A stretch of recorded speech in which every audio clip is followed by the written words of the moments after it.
it's Bales. Welcome to the February edition of the Hot Tort Report, where we're going to be going over all of the TV spin from back in January of 2023.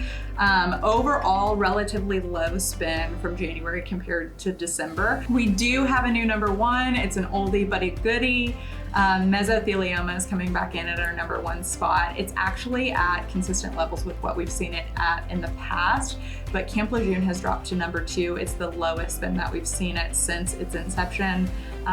There are still a lot of people that are interested in these cases, and we're still running these campaigns. So we think that we're going to continue to see this on our list throughout the year, even if it does start to drop in spend. Talcum is in our number three spot for the February report. It's interesting that the New York Times reported earlier this week that LTL Management's filing for bankruptcy was actually dismissed.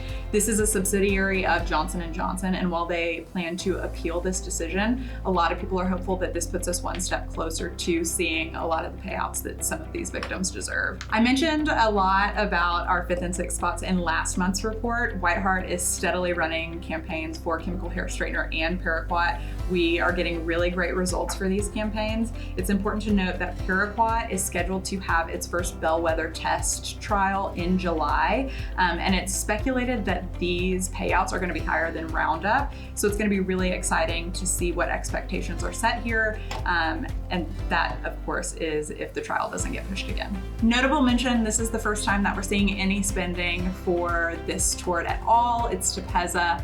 For those of you who are not familiar with it, it is a product that treats thyroid eye disease, and it's been linked with hearing loss. The really interesting thing about this tort is the fact that it's actually an infusion, so you have to go into the doctor's office for it, and it's not covered by insurance. So it's easy to assume that this demo possibly has more of a disposable income.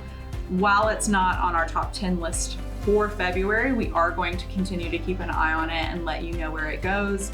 If you're interested in hearing more about Tepezza or any other tort, I'd love to chat with you. So please contact me and I'll get you a custom quote.